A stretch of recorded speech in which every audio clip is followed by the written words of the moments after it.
Welcome to the Old Dogs REI Network, where cash flow is king. Real estate investing, the means, so you can enjoy your retirement dreams. This is the show where we cut right to the chase. No sales pitch, no long monologues, just simple how-to real estate investing advice, so you can earn the passive income you need to enjoy your retirement today. And now, your host and chief old dog, Bill Manassero. Hello, old dogs, and welcome to Fun Facts Friday. This is our once a week, only on Friday show, where we have special episodes not featuring guests, where I will share tricks, tips, terminology, and techniques that will help skyrocket you to real estate investing success. Today's topic is how to reduce REI risk in tough economic times. But I'd like to touch base with you guys and just see how everybody's doing and hoping that your real estate investing efforts are going well. I know that it's a different kind of market out there right there. So I think we really got to look at kind of every angle and every aspect of what our options are as we get involved. And that'll bring us back to our topic, how to reduce REI risk in tough economic times.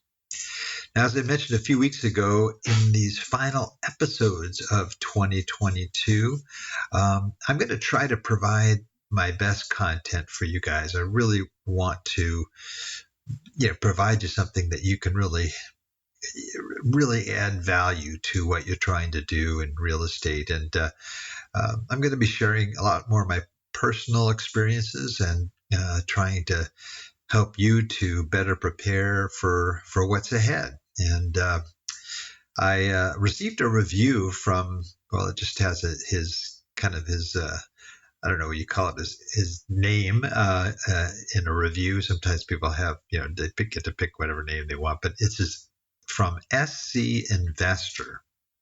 I think he might be somebody from South Carolina, maybe. I don't know. Or USC or anyway.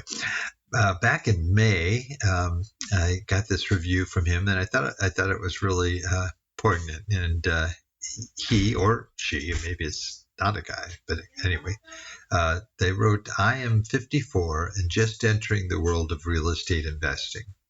At our age, risk is something we cannot afford without taking careful consideration. Your podcast really helps me drive past those fears and concerns."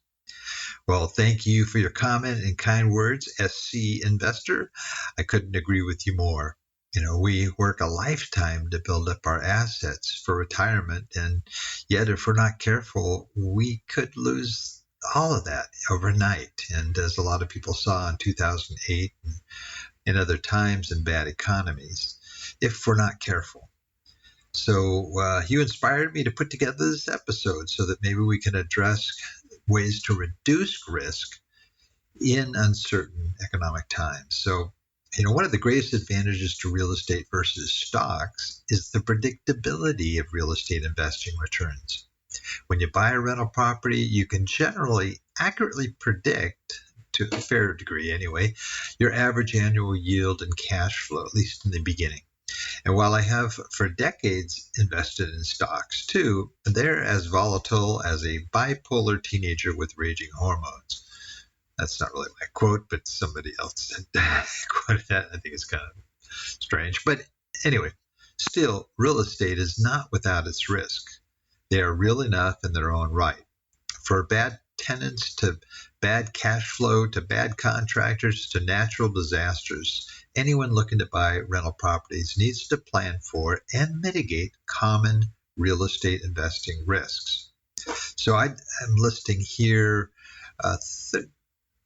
12 or 13 ways to mitigate the risks of real estate investing and to hopefully come out ahead when you're buying rental properties. And let me just jump right into them here. Number one, invest for cash flow and appreciation. Now, at the Old Dogs REI Network, cash flow is king. We say that every week, but when I can, I always try to also make money the day I buy a property.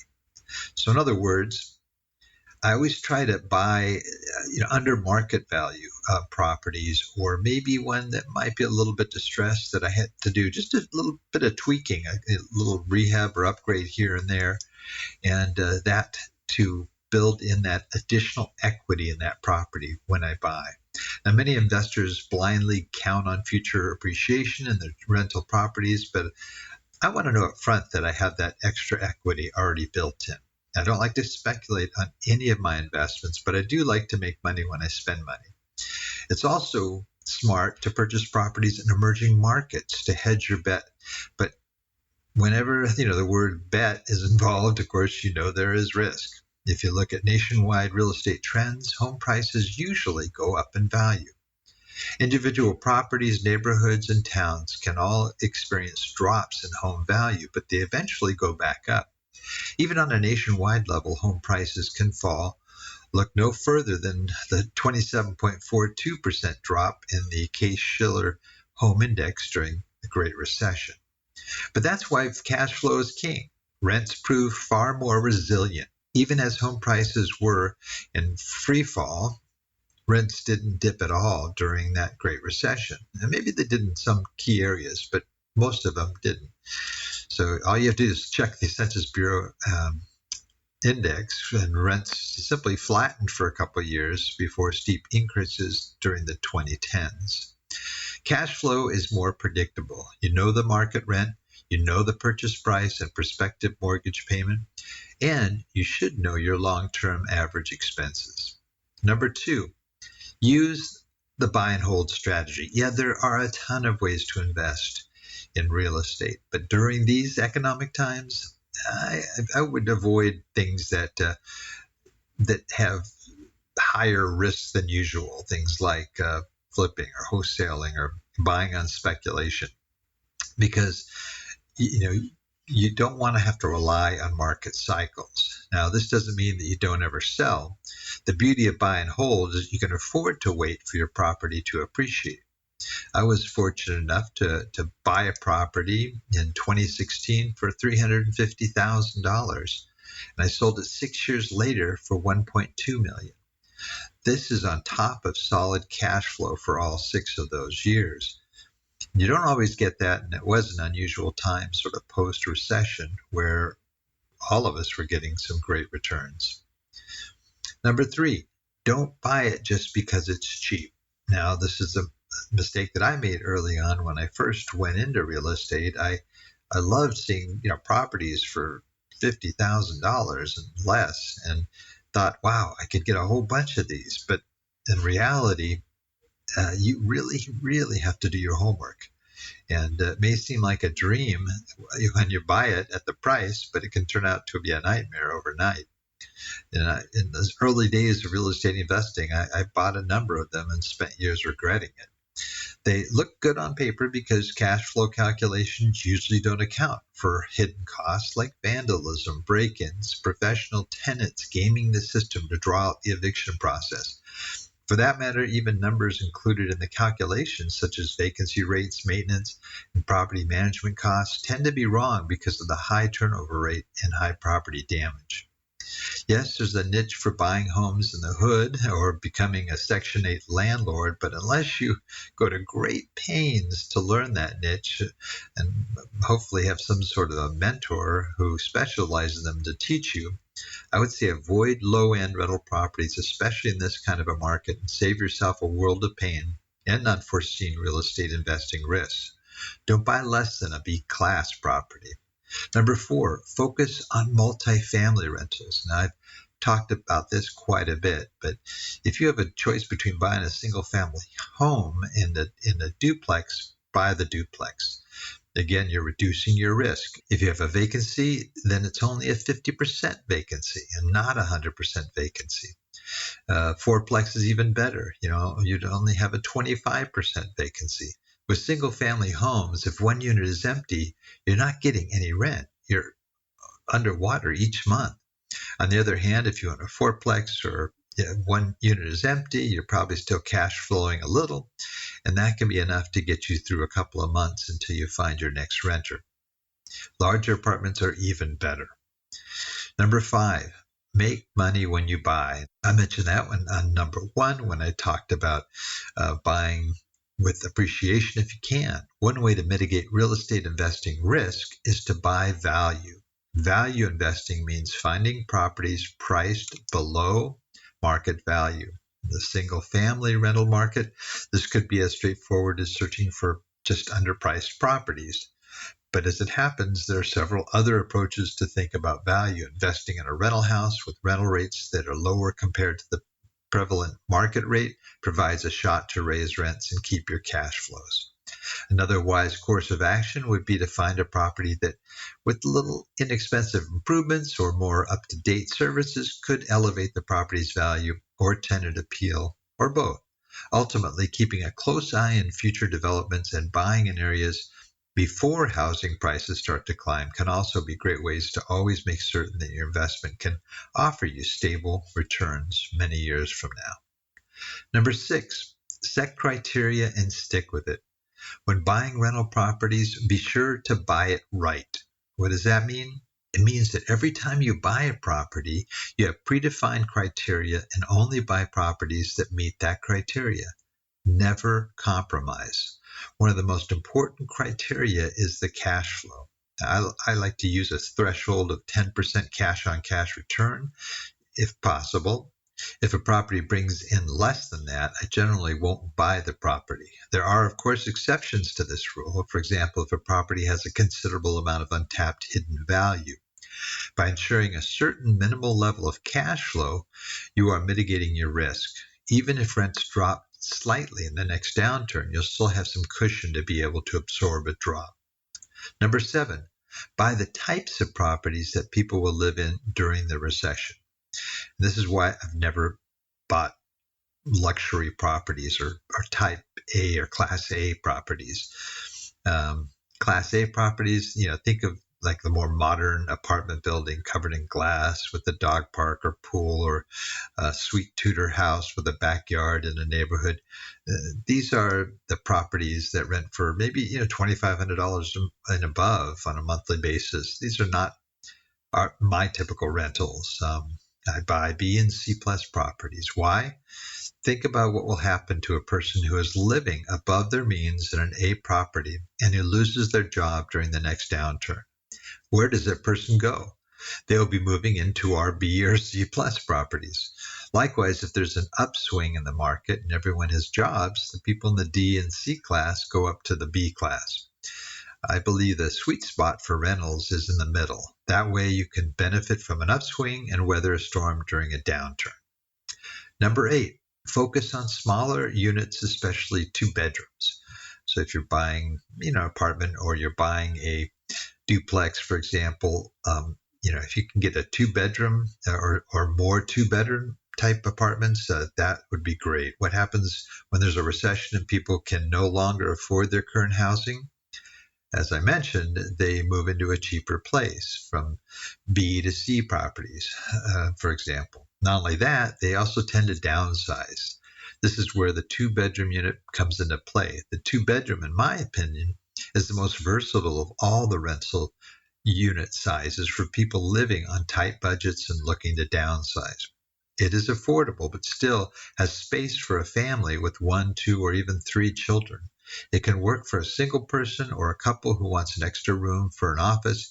It can house a single person and a roommate, which could be a room that can be rented out to generate a little bit more income to offset rent. When you have a desirable product that is in high demand, your risk goes down. Number 9, make your property the nicest on the block. In a downturn, vacancies tend to go up and the options for housing increase significantly. So how do you ensure that your house isn't the one that sits vacant during a downturn?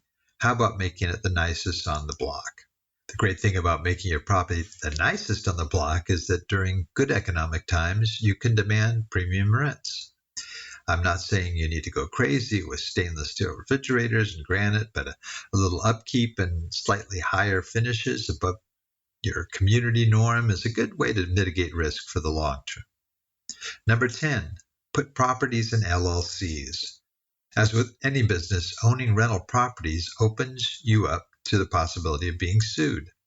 The key is separating the rentals from each other and from your personal finances. You do this by putting each property in its own LLC or a series LLC. And then you treat each LLC as its own business. You get separate EIN numbers. You get separate bank accounts. I would also recommend that your LLCs be held by another LLC in states such as, Delaware, Nevada, Wyoming, that allow for anonymous ownership. That way, it's even tougher to track the owner of a particular property. Is it a lot of work? Yes, it is. Is it a pain? Yes, it is. But isn't it more painful to have a renter sue you, take all your properties in your personal residence, and garnish your wages? I'll leave that one for you to answer. Number 11, get good insurance. Although the LLC gives you some level of protection, you'll also want to have good insurance coverage. Paying a little extra for good coverage that also covers natural disasters is key. You want to not only get adequate coverage for the property, but you also want to get good umbrella insurance, a good umbrella insurance policy as well.